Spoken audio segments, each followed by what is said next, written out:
All right, let's get started with, as I mentioned, what was leading World Report. The Bank of Canada going to make its final interest rate decision of the year today.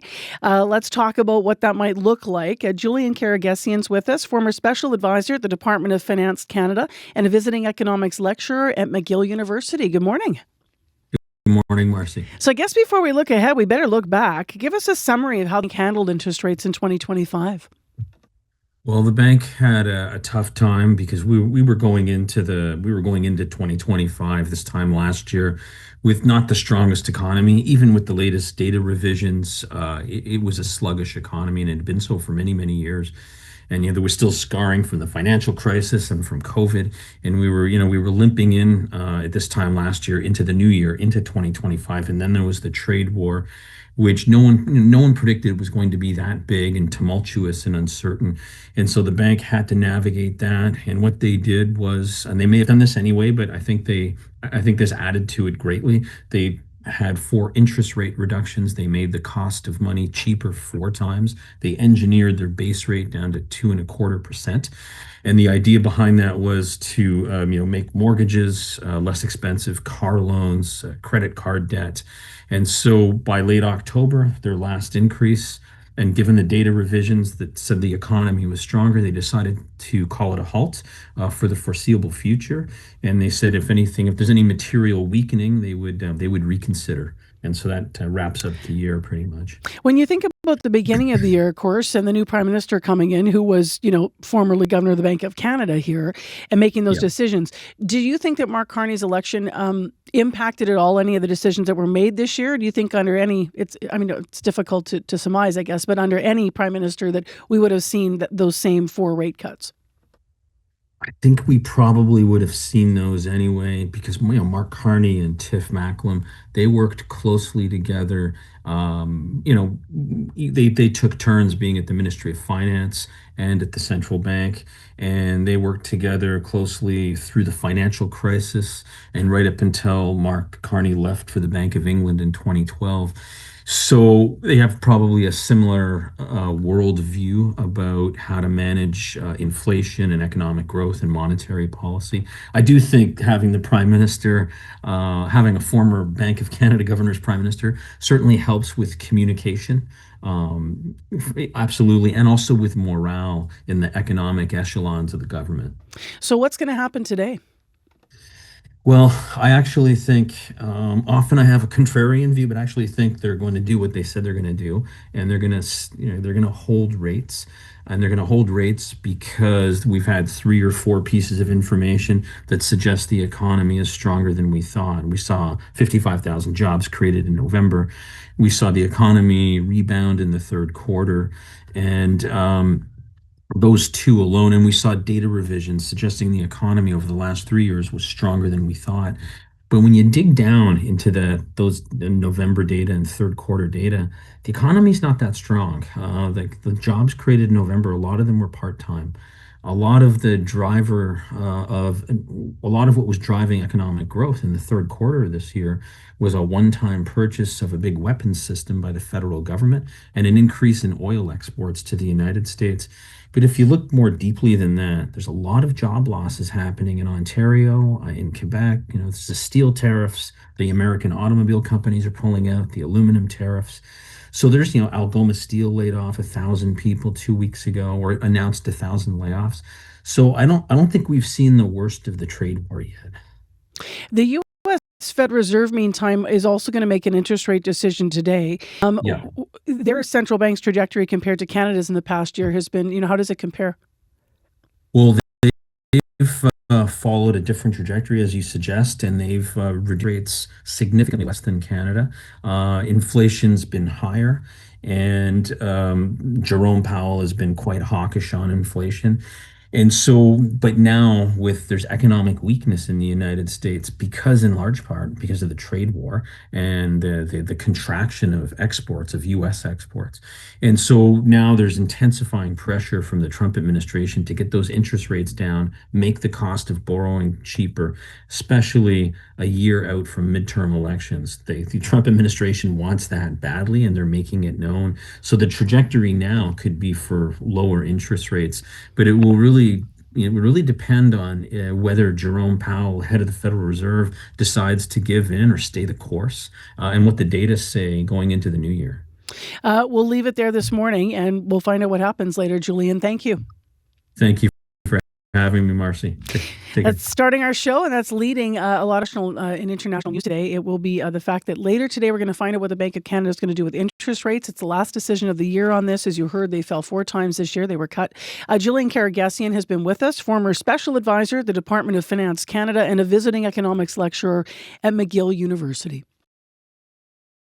But how long does it take when you pick up your phone in the morning, you start scrolling through your social feeds before you see someone trying to sell you something, especially at this time of year?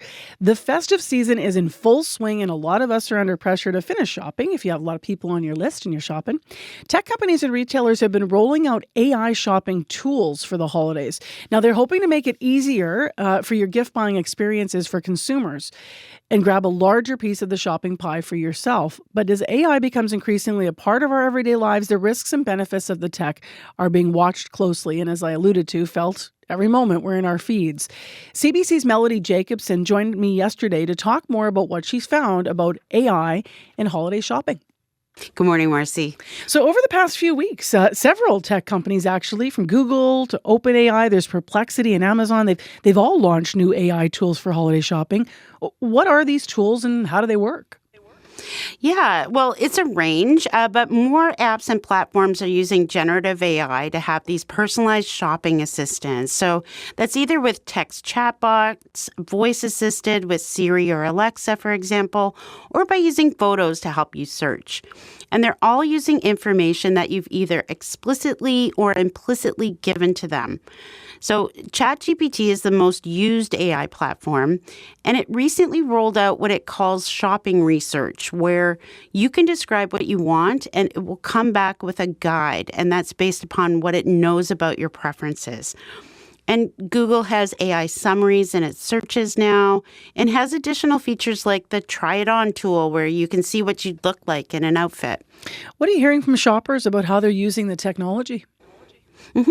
Well, I did a little informal research the other day. I went to Granville Street here in downtown Vancouver, and I was just chatting with people. I asked them if they were planning to use AI for shopping this holiday season. And most people said that they don't use AI, even though many of them are using platforms like Google or Amazon to search for gifts. But I did speak with someone who works in the tech space. His name is Chris Krug. He's the executive director of BC and AI Ecosystem Association. And he said that he sees these tools as a chance to peek behind the scenes and see what's really going on with the pricing.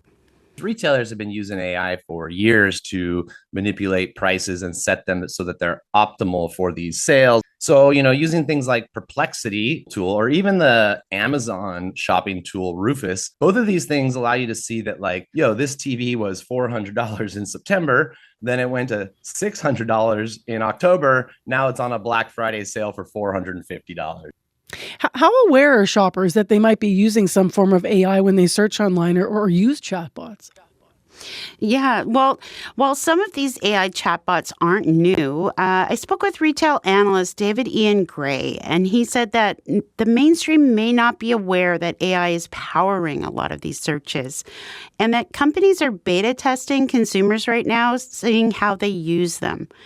But when it comes to the results, Gray said that one of the issues that all of the AI search results are facing are with hallucinations. AI tools are very confident, and they'll tell you what a great question you just posed to them, and they'll say, here's my very thoughtful researched response. It's incredibly powerful and fast. But where there's gaps in that data or inconsistencies, maybe dated information, it doesn't really sift through that very well. So the TV was $50, but it was 1982. It just didn't catch that. What are businesses doing about that then? Yeah, well, it depends on the platform, and also depends on the business too, like how much bandwidth they have to try and change these things. But I spoke with Eric Morris. He's Google Canada's managing director of retail, and he said that accuracy is really important to them, and that they'll pull a listing down if they find out that it's not correct. But Chris Krug saw it happening not so much with the price tracking, because that was a little bit more recent, but that it was possible for stock in stores, for example. Yeah, you really have to double check and vet all these results coming out of these chatbots. I'm not surprised to hear that it's telling people that there's products in stores that they just don't have. I want to ask you about another concern that is raised about the technology, which is privacy. What did you find out about that? Yeah, it's a big one, but it's also a trade-off, and everyone is going to have a different comfort level with sharing information. But generally, the more information that you share about yourself or someone else on your gift list, the more personalized suggestions you're going to get back. But Chris Krug said, of course, never share your passwords, your vital statistics, your banking and your credit card information, and to be careful when you're downloading these apps. So check that they're legitimate and make sure that their data practices are what you are comfortable with.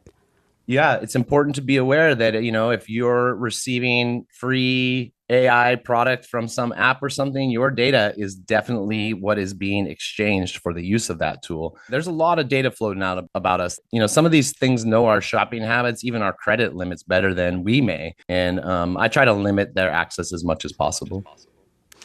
He also said that when he uses these apps, he uses the full privacy mode and enabled as much as he can.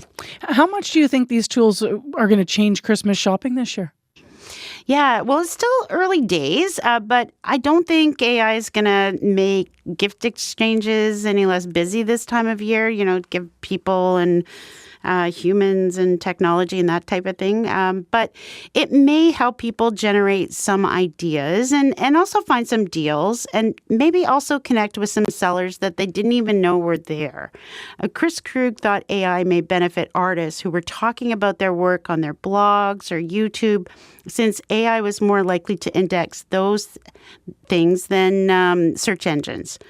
And one last thing, David Ian Gray said that even with all of this technology, stores were bigger than ever this time of year for in-person shopping, particularly as we get closer to Christmas and there's just less time to get things shipped. All right, Melody, thanks for the report. All right. Thank you, Marcy. That is CBC Melody Jacobson. I spoke with her yesterday, CBC's Melody Jacobson. I spoke with her yesterday about AI and holiday shopping. Right now, the province has found a new proposed location for Manitoba's first consumption site. It's the new site, 366 Henry, west of Main Street, north of Logan. This is after the NDP government backed off their initial proposal to have the site on Disraeli. Local residents there raising concerns. The site will not supply drugs, but it will allow people to inject with staff on hand to respond to any overdoses. Now, last night, as you've been hearing in the news, over at Siloam Mission, they had a consultation session. There were a few dozen people there. Also, a panel. It included Minister Bernadette Smith, support workers from the Winnipeg Police Service, Shared Health, Community Safety Patrol, and Aboriginal Health and Wellness were all represented. The media was not allowed to record the meeting, but afterward, there were scrums, and also CBC's Felicia Adam spoke with people directly. We're about to hear from Jeff Bariza, Deputy Leader of the Official Opposition Progressive Conservatives. But first, we'll hear from community member Joseph Forey, who has been vocal about his opposition to the site. The consultation process is an important process, and it's our democratic right. It's just that, we really need to, when it comes to safe consumption sites for the province of Manitoba or for the city of Winnipeg, we need to make sure that we get it right.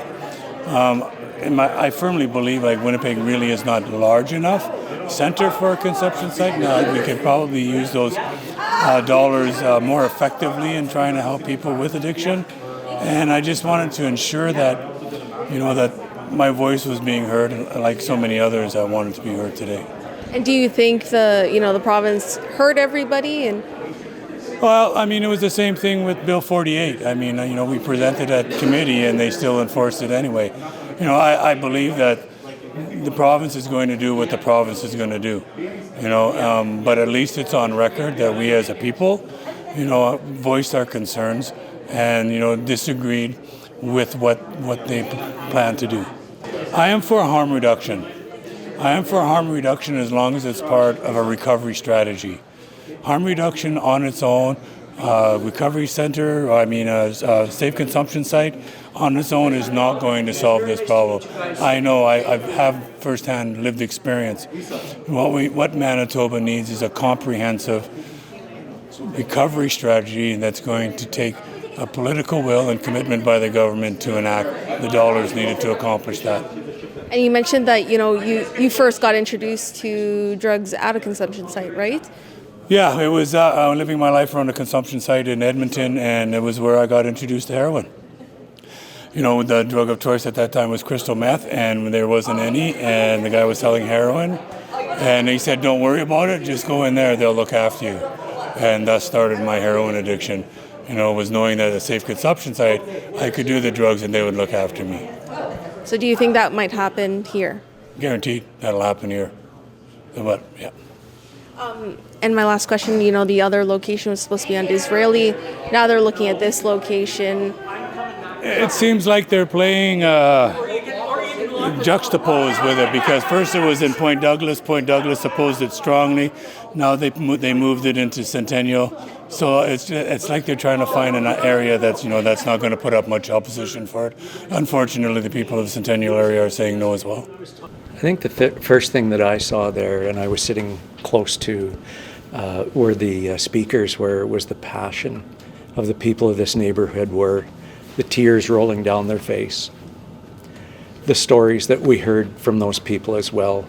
I think this community overwhelmingly came out tonight and said, not in my backyard. And I think that was very clear. I think the questions that were asked, that were unanswered, and just the whole process that we're dealing with here tonight, if it wasn't for community activists, that I talked to one guy that put out over 600 flyers, most of the community wouldn't have known about that. And that's not fair. Do you think the community pushback should move it somewhere else? Should it not exist at all? I think one of the things that really come out here tonight was that the community deserves to know, and they deserve to know about where this is going to be, why it's going to be, when it's going to be. You know what? There wasn't a lot of questions that were answered here tonight at all, and I think the community deserves that. When we're talking about what I heard tonight too, was there wasn't enough talk, I don't believe, coming from the panel about what we're going to do to try and rehabilitate and help these people out. There is a issue out there. We've got a drug crisis in Manitoba and Canada, and we need to do something about it. Is there a location that you perhaps think is better than this one? You know what? We've got some great locations. We've got a great location with the Bruce Oak Center, where people are going there and spending, I believe it's up to 16 weeks on recovery. We've got the facility out in St. Norbert, again, that is looking after people with addiction issues, from families that are there to men and women as well too. Again, that's what we need to look at. We need to look at, the panel talk about a meth task force. If we don't change laws, then what's the sense of doing so? We need to change the law. We need to have stiffer penalties for the people that are selling meth, so that it is not just a revolving door for them to be getting out. And I think the people that were here tonight spoke highly about that. They need to be involved. The community needs to be involved. And let's be honest here, the community was not aware of what was going on here. They found out about this on Friday afternoon, and some of them not until over the weekend, once the flyers got out there. What kind of government keeps that information away from the public, from the voters out there, from the people that have built their homes, from the person that said he wants to sell his home? The man was crying up there.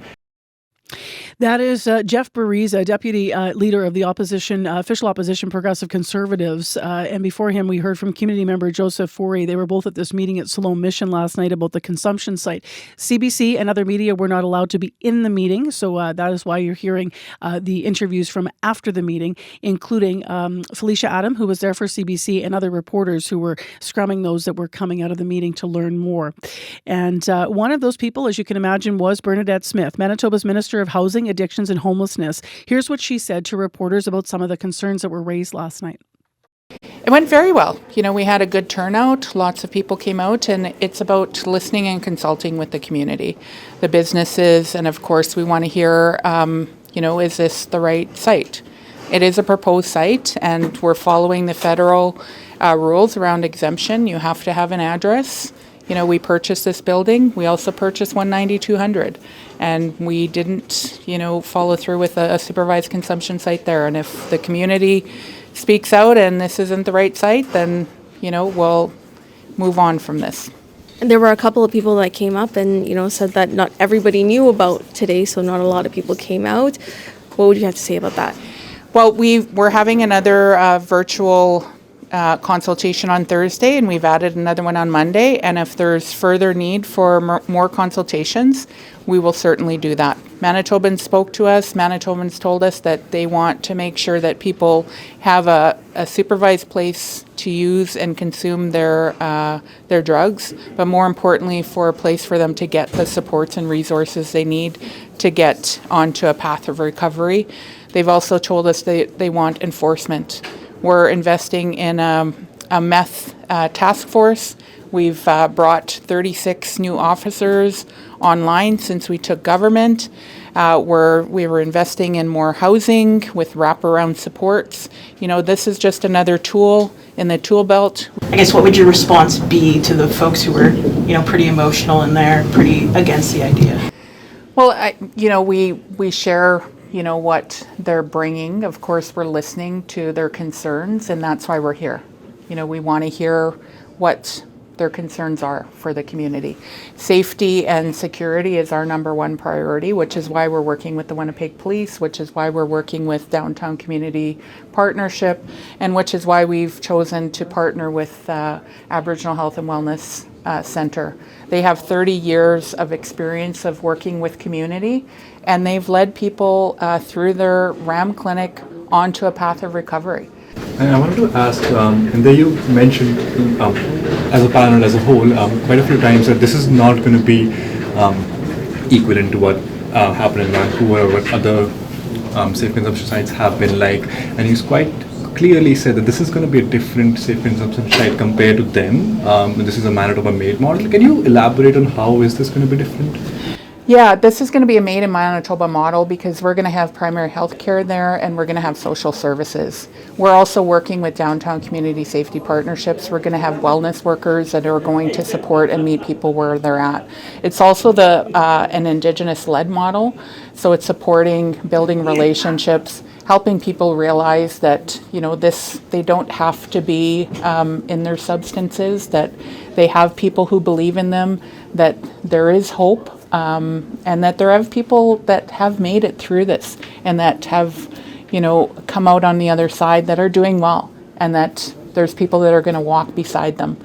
Safety and security is our number one priority. We want to make sure that, businesses are, well serviced. Policing, said that they are committed to making sure that they will have a good response time if there is a need for that. But more importantly, Downtown Community Safety Patrol talked about their services and providing, wellness checks for people, safe rides. There's also going to be community wellness workers to make sure that there's cleanup around and that there aren't people loitering around, and people aren't going to be leaving there under a state where they're a danger to themselves or others. This is where the data tells us that the supervised consumption needs to be, because the majority of overdoses have happened in this area. Winnipeg Fire Paramedics, police, frontline organizations are telling us through the data that it needs to be in this area. We're continuing to add more services. We want a safe and healthy community where people can play in their parks. Kids can walk home safely. Community members can play in their, with their kids in their front yard. This is bringing more value and more community safety to the community because your police are going to have a presence. Downtown Community Safety Patrol are going to have a presence. You're not going to see as much open drug use outside because this is bringing people inside to consume their drugs, create relationships, and get people ultimately off of their substances and onto a path of recovery. Bernadette Smith there speaking last night after the open house at Siloam Mission, a consultation session with a panel informing people in the neighborhood about the proposed site of Winnipeg's supervised consumption site on Henry Avenue, which is nearby. Well, imagine going through a Winnipeg winter without a coat. That is, of course, the reality for a lot of kids in the city. Coats for Kids has been trying to help for years. They're a nonprofit. They collect winter gear for youth. We wanted to find out how they're doing this year. So Heather Block is with us, Director of Strategic Initiatives for the United Way Winnipeg. She oversees Coats for Kids program, and she is here via Zoom this morning. Hi there. Good morning. So what can you tell us about the need in our community for warm coats and garments for kids this year? Every year the need is great, and this year it continues to be. In fact, we have so far received as many orders coming in as we were able to fill last year. So last year we distributed or responded to 1,300 orders, which was the equivalent of about a little more than 6,000 items. This year we've already received 1,306 orders, and the orders are still coming in every day. And that is the equivalent of 9,000 items so far. So coats, boots, scarves, mitts, toques, as much as possible. We'd like to send the full set to kids. It matches anecdotally, but I think many of us have been hearing in our personal lives, including myself, from just even teachers and such saying, we haven't seen this at our school before, like there's a lot of need. How many orders do you have yet to fill right now then? Where are you guys at? Well, we've filled just under 860, and I will say with those orders that we've filled, we haven't been able to give people everything they requested because we can only give out what we have in our warehouse there. Yeah, thanks for posting that picture. So we have 450 outstanding orders at this point. Okay. The pictures you're referring to, if you're watching, by the way, radio listeners, some people watch the show and listen on YouTube. So we have some images just of the order bins. If you have 450 outstanding orders, what kinds of things are you hoping might come in now to fill that and also to fulfill maybe, more wholly the orders that came already? Yeah. The biggest need is coats and boots, and in particular, around sizes 7 to 10 is our greatest need. And that is consistent over the years where the baby stuff we get, and if you have baby stuff, please donate it.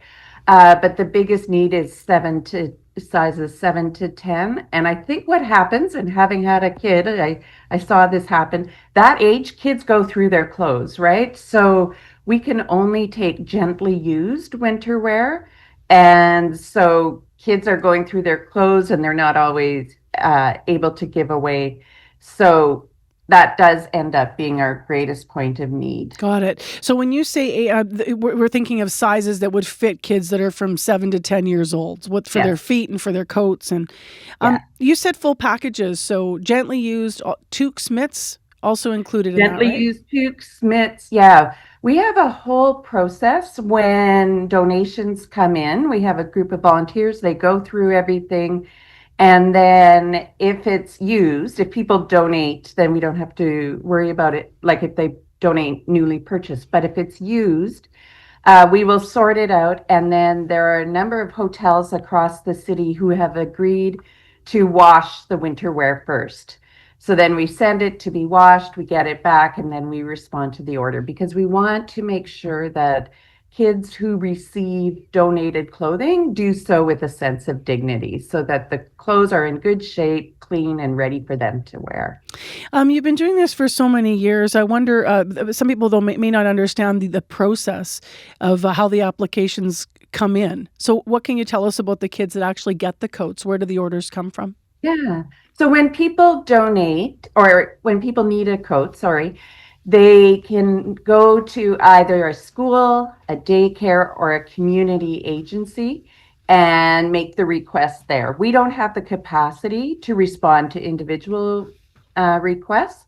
So they go through a school, daycare, or community agency, and that agency will put in the order for the folks using their organization.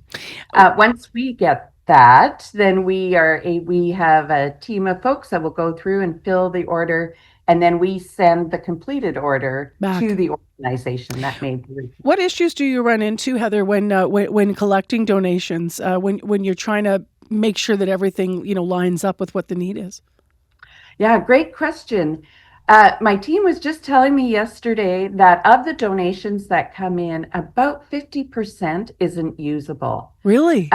Yeah. So people are sending, sometimes it's other clothing, but sometimes we'll go in there and there's flip-flops or CDs or books or snorkel gear. And we just can't use it, and we don't have the systems to distribute it. And so that slows down the whole process between when we receive the items and we can actually get them out to families. So for sure, if people are collecting, please only send the winter wear. If you run a community or an organization coat drive, which would be fabulous, and you can register it with us, before you bring it, go through it and make sure that what you're sending is only what we can receive. Yeah. And that will help us get it out the door quicker. Take the flip-flops out of the box, folks. Exactly. Yeah. What happens when a kid doesn't have a coat? Just when you thinking about the issues here. Yeah. Sometimes when it's really cold, and I was listening to the northern weather report there, if the kid doesn't have a coat, the parent may not be able to send them to school, especially if it's a parent that doesn't have transportation. They're not going to make the kid walk in the cold without a coat. Or if they do get to school, then they may not be able to go out at recess because the school won't let them out if they're not dressed for the weather. And just dignity, right? Like feeling like you can participate fully with the other kids. That's part of development as well. All right, Winnipeg, there's a need here. Heather Block outlining what it is. Thank you very much for being with us. Thank you so much, Marcy. That's Heather Block. She's the Director of Strategic Initiatives for United Way Winnipeg. She overlooks Coats for Kids, the long-time running program. If your child needs a coat, contact school, daycare, or social service agency as mentioned. If you have gently used or coats or new coats or items, hats, toques, check with Coats for Kids website just to reiterate some of the information Heather passed along about how organizations can officially be involved. There's multiple drop-off locations as well all around our city. Well, with winter in full swing, one of the other things that happens is our skin starts to feel different. Dry skin, especially in Winnipeg, right? We just don't have that humidity coming in the air. It's really dry out there. It feels sometimes like no matter how much you use to moisturize or the lotion you choose, it just doesn't get any better. So today, that's the topic of our medical column with Dr. Raj Bhardwaj. Good morning, Marcy. So why does winter hit our skin so hard? Yeah, it's a bunch of things. I mean, first of all, the outdoor temperatures, they drop below freezing.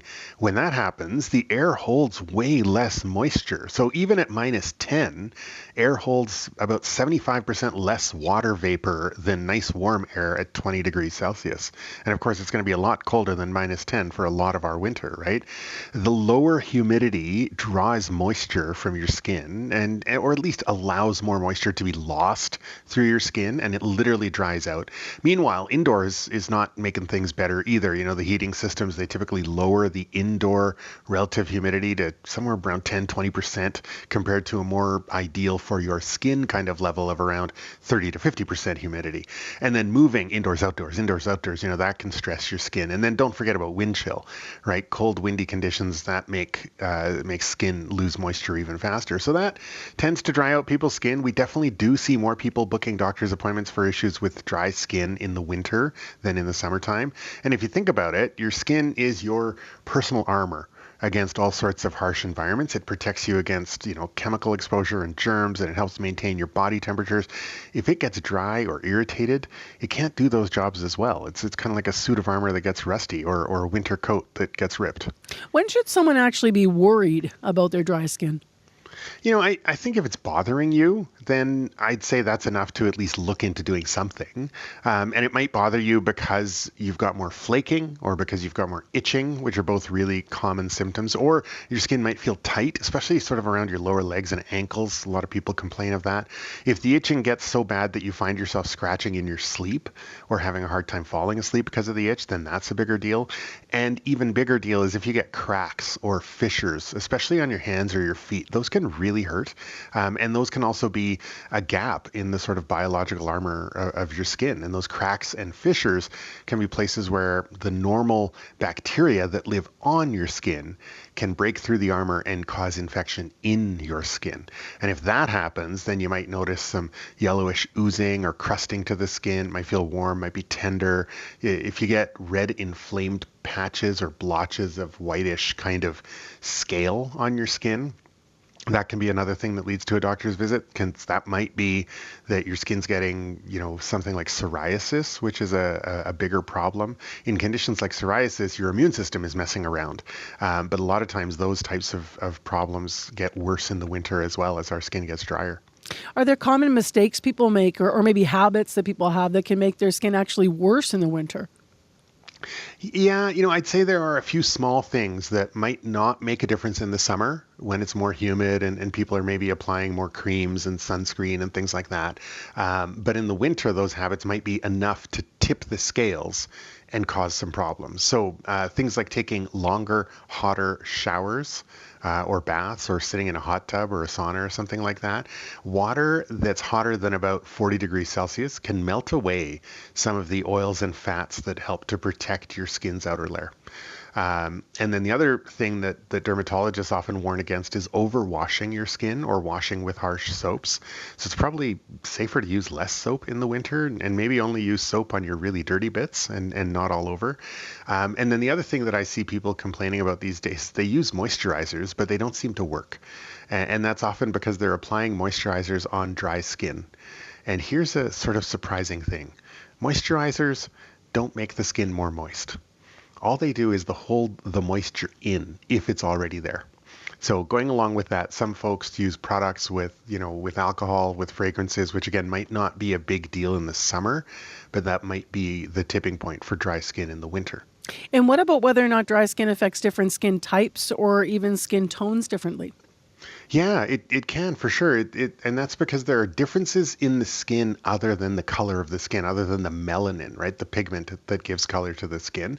And it can vary a lot between individuals. But in general, Black and Asian skin types tend to lose water more readily. And Asian skin types tend to hold more water in the first place. So it can affect, different as your skin starts to dry out, or as the environment gets drier, like the air gets drier in the winter, that can have different effects on different folks. And then there are also different concentrations of different kinds of fats and oils in people's skin. And that can vary according to your skin type as well.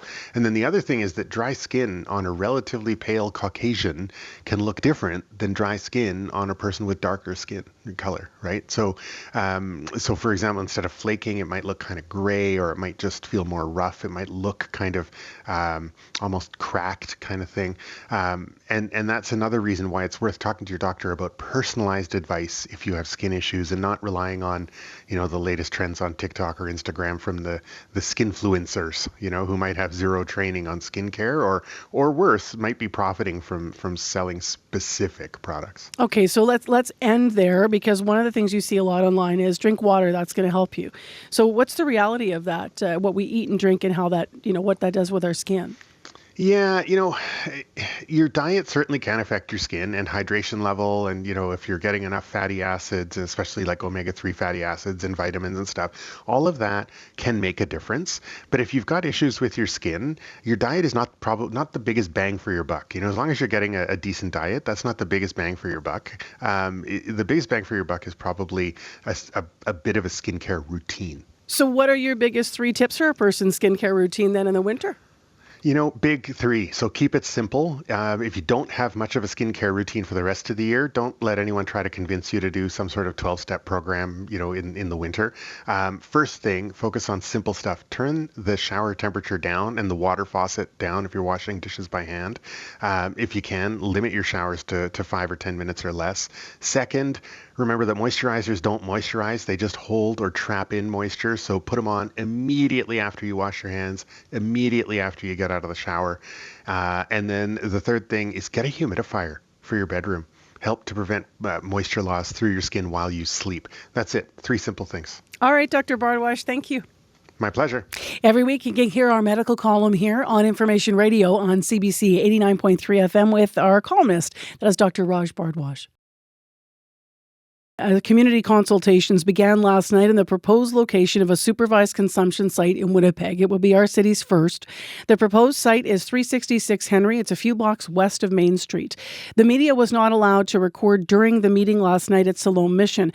But here's Bernadette Smith, Manitoba's Minister of Housing, Addictions and Homelessness, addressing some of the concerns about safety around the site with reporters afterward. Policing, said that they are committed to making sure that they will have a good response time if there is a need for that.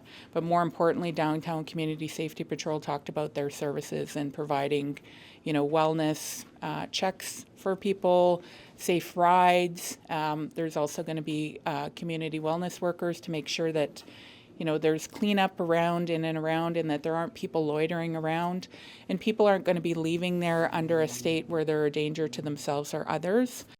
Smith said there is room to make this a Made in Manitoba type of centre when asked how closely it would look at other places where supervised consumption sites are already in place. There's also been a lot of debate about this location.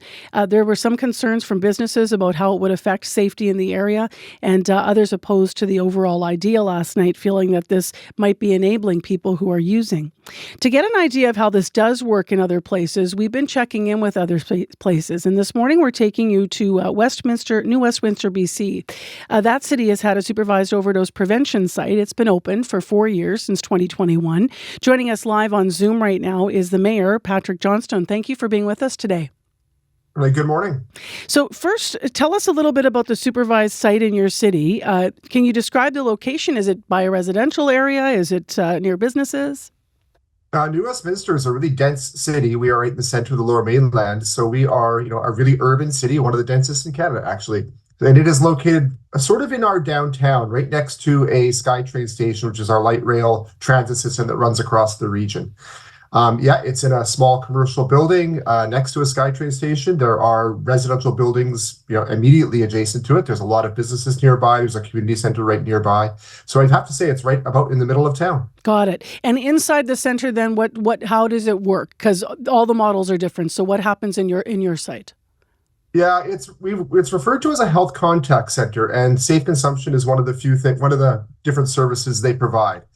People can go in there and use, IV drugs. They can inhale their drugs if they're crushed. They can use pills, and they can be observed while they're doing that. They also provide naloxone kits for folks. They provide some safe supply, not of drugs itself, but of different things that might people paraphernalia people might need to use drugs. They also provide social services. They provide referrals to health and social services, to mental health supports, to housing referrals if needed. They provide any kind of health support that people might need who are living in that neighborhood, including people who do use drugs and people who don't use drugs. So this sounds like a similar model, at least at what they're looking at for here in Manitoba in terms of the wraparound support aspects. You heard in the meeting last night the minister here addressing some of the safety concerns. One of them that comes up is, around the building, what will this be like? And if someone has used a drug and then they're leaving, what happens then? Are they, out in those neighborhoods? People have concerns about this. What's been your reality in the 4 years you've had your site in New Westminster? Well, the reality is people are using drugs in our community. The reality is we have 3 overlapping crises facing our communities, probably like many cities in Canada. We have homeless people who don't have homes. We have people who are using a toxic drug supply, and we have a mental health treatment crisis. And those all intersect in various ways in our community. So we do have people using drugs in the open in the city, as we do across the region. This site gives people an opportunity to actually do that in a safe way. Really, most people who die of overdoses do it because they are hiding away and they are doing drugs alone, and no one can respond when they have a toxic drug reaction. In this site, there has been hundreds of lives have been saved at this site, and thousands of referrals, again, have been made to healthcare services, to recovery, to treatment, and to housing services and other health services at the same time.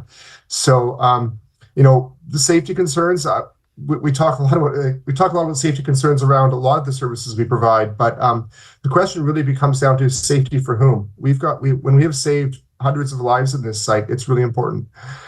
I respect that, but I do want to interject and just ask you though what the impact has been, just because I'm curious whether or not there has been what you heard about from your residents about concerns around safety going in, and then what has resulted or not about while the center's been up and running. Yeah, I mean, some neighbors have raised concerns. People fundamentally don't like to see their neighbors who are suffering. They don't like to see what the results of failed drug and healthcare policies have done to the most vulnerable people in our community. And it's deeply uncomfortable for people. And there are a variety of ways people react to that. Some people react to that with fear. And that's we respect that. We understand that. But Downtown Residents Association and our downtown business community generally support the approach that New Westminster has taken. This is not just about safe consumption. We have a crisis response project that centers outreach and support for people in need, and it humanizes the residents of our community who are suffering. And so we try our best to be compassionate and support people who are suffering and make sure they have access to fundamental health care, which is what this is. Has it attracted other drug users to the area? There's not really much evidence of that. There are, we are not the only safe consumption site in the Lower Mainland. We're one of the only one in our community, and we're a bit of a distance from the ones that are in Vancouver or in the Fraser Valley that also provide the services. But again, this primarily serves people who are in the community already. This is not, unfortunately, folks are not very mobile. They can't travel a long way to receive these kinds of services. It's just not the reality of people aren't going to travel across the entire city to come and use drugs in New Westminster because the site is here. We need more of these services. The minister last night, actually echoing some of what you said through the Manitoba context here in Winnipeg, suggesting that the site that they're proposing is because that is where they see the data coming from in terms of where people are and actually where overdose deaths are happening in Manitoba, in Winnipeg rather. I wonder whether or not you have any data from your city about consumption sites. Whether or not has it attracted more crime to the area? Our crime rate this year in New Westminster we just received a report from the federal government on our crime severity index, and it's down 16% this year over last year. Our violent crime severity index is down 20%. We have lowest crime we have lower crime in New Westminster right now than we had before this center opened in 2021. So I don't think it correlates with more crime in the area. I don't see any evidence for that, but I do see evidence of 260 toxic drug events being responded to in the first couple of years of the operation of this site. That's the numbers that I'm concerned about. So those are the success stats that you're citing in your views. You see this as a success. Before we do let you go this morning, Mayor, I want to ask you about the advice you'd give Manitoba's government as we prepare to open our first supervised consumption site, wherever that's going to be. I'm reluctant to give advice to other governments, but I think one is not enough. I think you really need to recognize that this is the beginning of something. I think there is a responsibility for the first one to demonstrate community that they're concerned about what you're hearing from the community, and being proactive to complaints you get from the community and doing your best to address those. The other issue we have right now is that the change in the way drugs are being consumed. It is really shifting from intravenous drugs to smoking of drugs, and we cannot provide smoking services in this facility right now because that requires a different engineering solution to keep staff safe. So that's a path we're going through right now, and we're trying to transition this site to a site where drugs can be smoked because that's the primary use of you right now. So that's a transition we're going through right now. We're working with Fraser Health, which is our provincial health authority. And so that's something to think about. It's not just open and done. This is something that takes continuous monitoring and continued work on a part of the health authority to make sure that it's successful. Thank you very much for your perspective. I'm sure we'll come back to you and talk again, but this is very valuable to our series. Okay, thank you very much for speaking about this. That is the mayor of New Westminster, BC, Patrick Johnstone, talking about their experience with the supervised consumption site they opened 4 years ago. Well, before we begin our next conversation, I want to give a heads up. We are going to be talking about sexual violence, and that, of course, can be distressing for many listeners. Recently, you might recall CBC reporting on this specially appointed federal task force. They released the results of their investigation into how the courts treat sex assault cases, and more specifically, the survivors at the heart of these cases. The report is called Rethinking Justice for Survivors of Sexual Violence, a Systemic Investigation. It gave a scathing review of the justice system. It offered 43 recommendations about what needs to change. In case you missed it, Dr. Benjamin Roebuck was on the show recently. He's the federal ombudsperson for the victims of crime, which oversaw this task force. He spoke to us when the report came out. Here's how he summed up how the courts treat sex assault survivors. One of the saddest things I think that we heard was that the experience that some survivors had with the justice system was more painful and problematic for them than having been sexually assaulted. And that's not what justice looks like, and we know that we can do better. We deal exceptionally with myths and stereotypes about sexual violence that aren't valid lines of questioning or reasoning, and they shouldn't be part of the justice system. Things like making assumptions about what it looks like when somebody is afraid, or what it looks like when somebody's been sexually assaulted, and their reactions and choices, that it's not predictable. And so when people describe what's happened to them and how they've reacted, it's really important that those reactions aren't in any way used to discredit what they're saying. That, as mentioned, was Dr. Ben Roebuck, the federal ombudsperson for the victims of crime. Now, Isabel Daniels is in studio with us today. Isabel's a Winnipeg survivor who knows firsthand how traumatic this can be. To seek justice, that is, in cases like this. She's also an advocate for other victims, as well as a trauma counselor. And she is here. She has looked at the report's results and recommendations. Thanks for being here. Yes, thank you for having me. So you heard Ben Roebuck just there talking about this report, finding victims are treated like, quote, evidence, as opposed to victims, and sometimes like, quote, criminals. How does that resonate with you? I think that it's, for me, it's heartbreaking to hear that there has been little to no change in our justice system for victims of violence. And it just reiterates this notion that there really is no consequence for sexually assaulting people. There's no consequence really for domestic violence. We know that there's perpetrators. It's just a revolving door. Half the time they don't see jail time. So there's really no consequence for people who are victimizing people in that violent way. Did he get it right, do you think, the language when he talks about, a person could feel like they're somehow evidence or that they're the criminal? Yeah, I also think that it's the approach of the Crown attorneys, too, when they're dealing with victims of violence. Just from my personal experience, but also supporting families, not only in cases of domestic violence or sexual assault, but homicide cases, too. A lot of times we don't know what's happening in that court case until we show up in what we think is going to be a trial. Then we find out that a deal has been cut. And, in my case, that person only got 4 months of house arrest. And it was a really violent assault in my car. What else stood out for you in this report? The amount of stayed cases. The time limit that there's a time frame where if there's nothing's happening in the court system, then the Crown, then that person, their case is stayed or withdrawn from the courts. And so I think it was in 2023, the report said there was like 258 cases that didn't make it to court. So that's 258 victims that didn't have justice. How many of these cases that are stayed actually go back into court and these people are prosecuted for these offenses?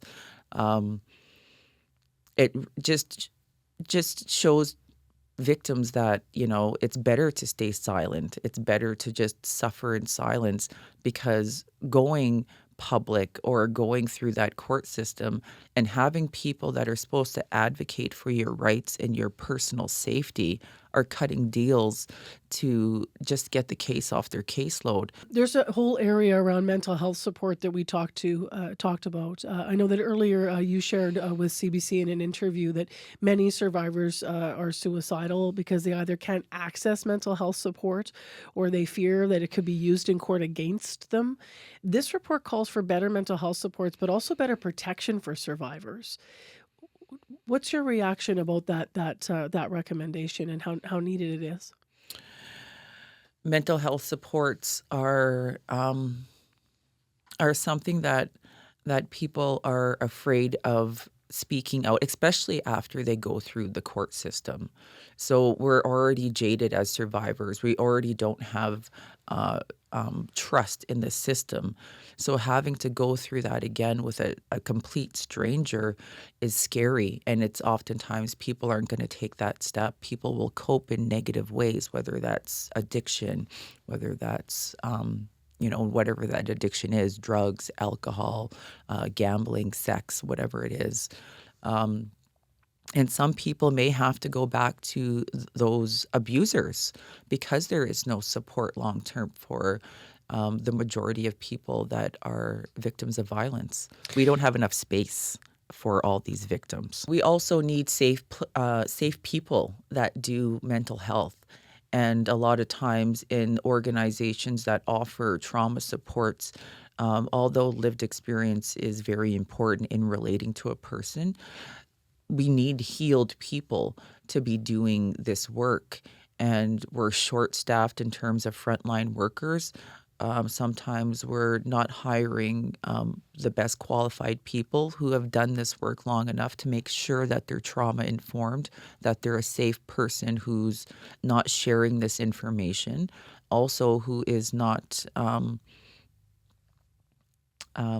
maybe not trained in how to deal with people who have been traumatized. Trauma-informed police investigations, the report also calls for, and court processes where everyone from police to judges needs training. You've already talked a bit about this. What do you think of that as a recommendation? I think it's imperative for people to be able to do their job in a way that provides justice for the people that they're representing.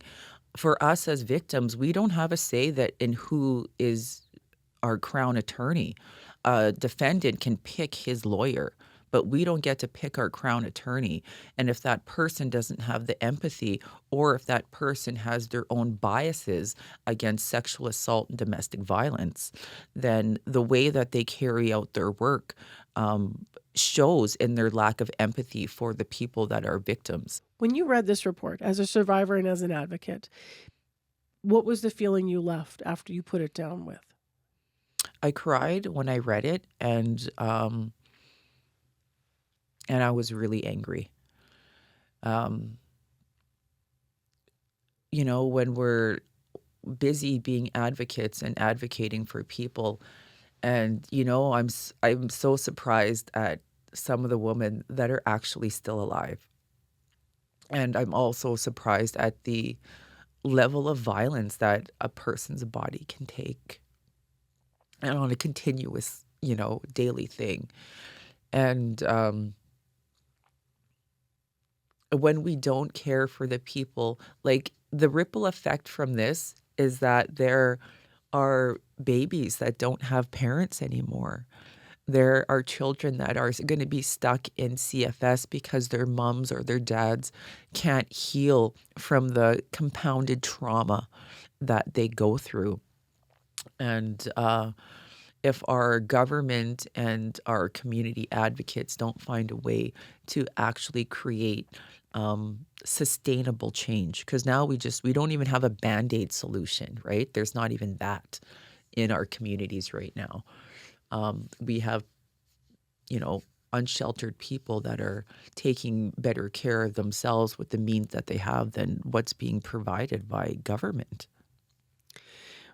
What would you like to see happen from here then? With what should the next steps be for all levels of the justice system? I don't think there should be a time limit on domestic violence and sexual assault. If it takes, 3 years to get that person into court, then you spend that 3 years trying to find evidence to convict that person. That shows people that you really care about their well-being and their safety. Making sure that there is adequate follow-up for these people who are convicted. There needs to be more rehab for abusers, whatever that looks like. Maybe they need to be taking a course for a year that changes their perspective on how they, deal with anger. There needs to be change in our criminal law system that favors victims and not the perpetrator. So that is Isabel Daniels, a survivor advocate and trauma counselor, in reaction to this new report that has just been released last week across the country. I spoke with her late last week.